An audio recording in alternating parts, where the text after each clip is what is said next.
All right, so are you ready to dig in? Because today we're talking about prepared meals nutritionists. Prepared Meals Nutritionist sounds delicious, right? All right, but also kind of mysterious. Yeah. Like, what do they actually do all day? You send over some stuff about this, a career guide, some info about this RoleCatcher platform, so let's unpack it, figure out if this is like a real career possibility for you or just something that sounded cool for a hot minute. Yeah, because it's easy to romanticize, right? Like, oh, I love food. I could totally be a food person. Totally. Yeah. But then there's reality. Thankfully, this RoleCatcher guide gets into the nitty-gritty, and the tasks they list are super interesting. Evaluating meals, analyzing ingredients, advising on like what goes in those meals. Yeah. It's a lot. It's like the whole life cycle of a prepared meal. They're involved from start to finish, making sure it's nutritionally sound every step of the way. And they don't forget about things like allergens, which is huge for a lot of people these days, making sure the macros and micronutrients are all balanced. It's not as simple as just throwing some healthy-ish ingredients together. Not at all. It's very precise. And speaking of precision, there was this whole thing in here about technology advances impacting the field, which I thought was fascinating. Yeah, it's not just about traditional nutrition science anymore, is it? Like, what kind of technology are we even talking about here? I mean, there's your standard food databases and stuff, but we're talking sophisticated analysis software that can calculate nutritional values instantly, personalize nutrition plans based on individual needs, using some pretty cool tech. So it's like a high-tech nutritional toolbox. I'm picturing a prepared meals nutritionist in a lab coat, surrounded by computers, analyzing data, and, like using lasers to adjust recipes or something. Okay, maybe I've been watching too much sci-fi. Maybe. Maybe. But honestly, those technological advancements are changing how meals are designed, how they're produced, everything. So a prepared meals nutritionist today has to be comfortable with tech to be successful. Which kind of makes you wonder, is this the right path for you? I mean, it sounds cool so far, but like every job, there are pros and cons. This guy actually lists them out pretty clearly. Lay 'em on me. All right, so on the plus side, flexibility, helping people directly, pretty good job stability, all good things, right? But then there's the flip side. High responsibility, potential for burnout, maybe weird hours. And don't forget the emotional side of things. You're dealing with the people's health, their relationship with food, cultural backgrounds. That can get complicated. Oh, tell me about it. Remember that juice cleanse I tried? Emotionally, I was all over the place. Starving, missing chewing, and good luck explaining to your friends why you won't eat their delicious food. Exactly. And as a prepared meals nutritionist, you're helping people navigate that. It takes a lot of empathy, communication. You're like a counselor, a cheerleader, and an educator all rolled into one. Okay, so it's definitely more than meets the eye. But let's say someone's listening and they're hooked. How do you even become a prepared meals nutritionist? Well, it's not just watching cooking shows on repeat, that's for sure. You need a solid education, and there are a few different paths you can take. And this guide lists some of those academic pathways. We've got the obvious ones: food science, nutrition, dietetics. But then it gets interesting. Culinary arts is on there too. See, that's what got me excited. Blending a love of food and cooking with all that nutrition science, it's the best of both worlds. So you're not just creating a meal plan, you're creating an experience, like a culinary adventure that's actually good for you. Exactly. And that's what makes this profession so unique. You need the analytical mind for the science part, but also that creative spark to make food appealing.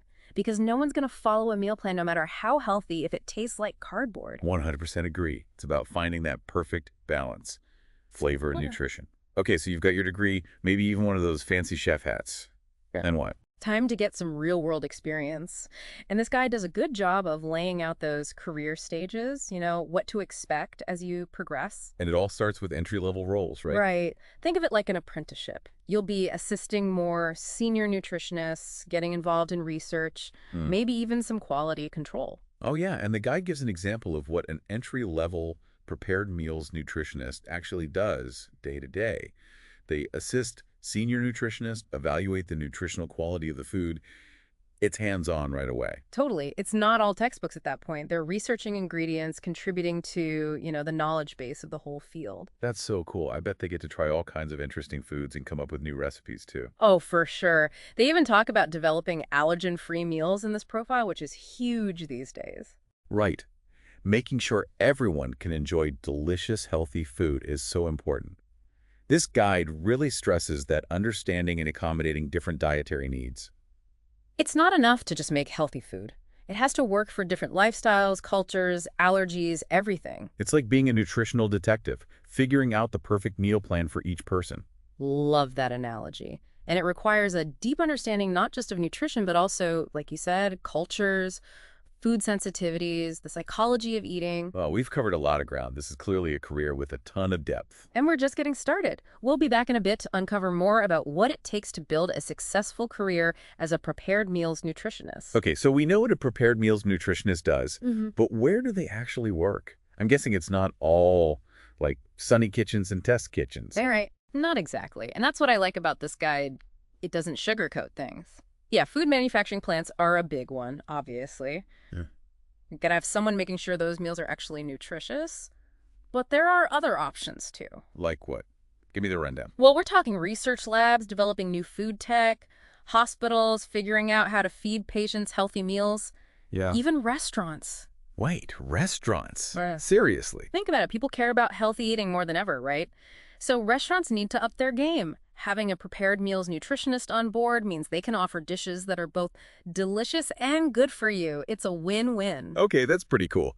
But this guide also keeps it real about the not-so-glamorous stuff. Like, working in a factory probably means dealing with, safety protocols, maybe not the most exciting environment. Definitely. It's not all like playing with food and being creative. You might be in an industrial setting, dealing with potential hazards, strict hygiene standards. Gotta be tough. It's not just about loving food. It's about being able to handle those situations, too. And let's not forget about the people skills. There's a whole section in this guide on typical interactions, which is so important. They're not just working alone in a lab. Right. So who are they talking to? They're working with the manufacturers, suppliers, chefs, even the marketing folks. It's about bringing a product to life, and that takes a team. So you need to be a team player on top of everything else. Communicating your ideas clearly, knowing when to compromise. Exactly. Diplomacy is a good word for it. Okay, so we've established that this career path needs a pretty diverse skill set. And luckily, this guide breaks it all down for us. This functions and core abilities section. Wow, there's a lot here. Hit me with the highlights. All right, so the top three are critical thinking, reading comprehension, and active listening. Kind of essential for any job these days, right? Sure. But how does that actually apply to a prepared meals nutritionist? Well, think about it. They're bombarded with information constantly, new research, food trends, people arguing about what's actually healthy. It's a lot. So critical thinking helps them like filter through all that noise. Exactly. They have to figure out what's legit, what's just hype, and base their decisions on science, not fads. Got it. Okay, what about reading comprehension? Are they like buried in scientific journals all day? Pretty much. Journals, industry reports, government regulations, even just understanding those super detailed food labels. Being a fast and accurate reader is key. It's like being a detective, but instead of clues, it's nutrition facts. Right. And finally, we have active listening. Sounds basic, but it's huge in this field. Especially because they're interacting with people constantly, like you said. Exactly. Understanding clients' needs, brainstorming with chefs, addressing concerns from manufacturers. It all comes down to listening. It's about really hearing people out, not just waiting for your turn to talk. 100%. And that actually leads perfectly into the next set of skills, which are all about communication written and verbal. So it's not enough to just know all this stuff about nutrition. Yeah. You got to be able to explain it to other people, too. Exactly. Presenting research to your colleagues, breaking down dietary guidelines for clients, even writing those little blurbs on food packaging. Communication is everything. Man, we've covered so much already. It's clear that a prepared meals nutritionist has to wear a lot of hats. Scientist, communicator, detective. Oh, and don't forget, lifelong learner. This field is always changing. There's always something new to discover. So you're constantly learning, staying curious. Yeah, That's what keeps things interesting, I guess. for sure. Okay, we talked about skills, but what about actual knowledge? What do they need to, actually understand about food and nutrition? This guide goes into some serious detail there. All right, let's get technical. Hit me with the knowledge bombs. It all starts with biology. That's the foundation. You got to understand the human body, how it processes food, all that good stuff. Makes sense since you're basically creating fuel for people's bodies. Exactly. And not just fuel, but like how do different nutrients affect our energy, our moods, even our long-term health? It's all connected. Okay, so that's the human side of things. What about the food itself? I see chemistry on this list. Yes. Chemistry is all about understanding the building blocks of food, what's in those ingredients, how they react when you cook them, how those reactions affect the nutrition and safety of the final product. So it's like food science on a molecular level. Pretty much. But then there's this whole other layer, food production. That's where we go beyond the lab and into the real world. We're talking farms, factories, the whole system. Exactly. A prepared meals nutritionist can't just think about what's healthy in a vacuum. They have to consider things like sustainability, ethical sourcing, how food gets from the farm to our plates. It gets complex. Man, there's a lot more to it than meets the eye. It's like peeling back the layers of an onion, but instead of crying, we're learning. Ha. I like that. And it's important to remember this whole system is constantly changing. New tech, new research, evolving consumer tastes. It's a lot to keep up with. So how does a prepared meals nutritionist stay ahead of the curve? What does this guide say about that? Well, there's a big emphasis on production and processing. They need to understand how food is made on a large scale, the technology, the safety protocols, how it all impacts the nutrition and quality of the final product. Right, because it's one thing to whip up a healthy meal in your kitchen, but making sure thousands of meals meet those same standards, that's a whole other challenge. Totally. And that's where this knowledge of production and processing comes in. It's like bridging the gap between culinary arts and like factory level production. This is so fascinating. I feel like we could talk about this all day, but we are running a little short on time. I can't wait to dive into even more about this. All right, so someone's been putting in the work, gaining experience. What's next? How do you actually move up in this field? Well, that's where it gets really interesting. This guide lays out some potential career stages, and it's not just about how long you've been doing it. You can specialize, go into management. There are tons of paths, depending on what you're into. So you could be like the gluten-free guru for a big food company, or maybe focus on sustainability, making sure those ingredients are ethically sourced.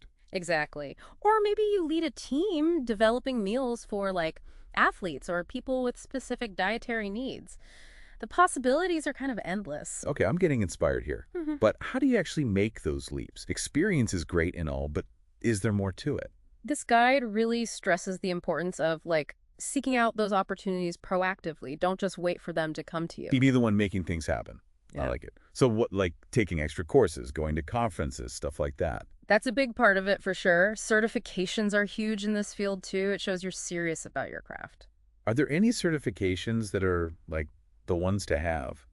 The ones that make employers go, ooh, we need this person. Oh, absolutely. Becoming a registered dietitian nutritionist or RDN is always a good move. It's nationally recognized, opens a lot of doors, especially if you want to work directly with clients. Makes sense. What about certified nutrition specialist? I've seen that one around too. Yeah, CNS is great, especially if you're leaning more towards the research and food science side of things. It really depends on your interests. Okay, so it's like leveling up your skills. I love it. This guide also mentions creating a professional portfolio, and not just your average resume, right?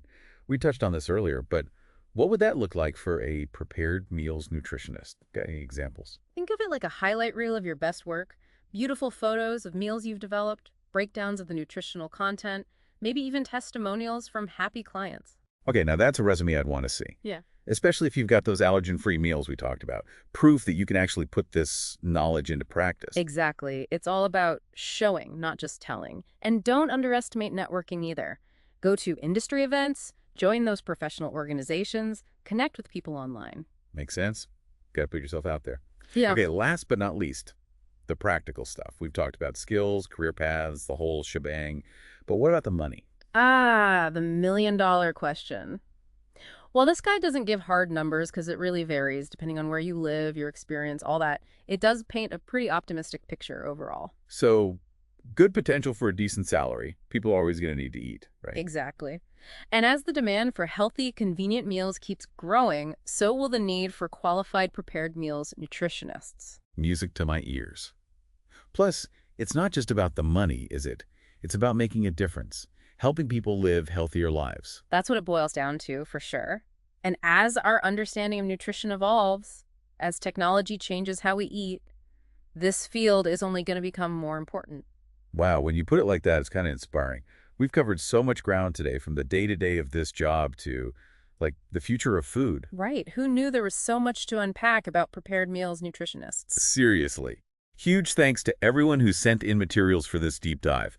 If you're feeling inspired to learn more, and I bet you are, check out the links in the show notes. And until next time, happy listening.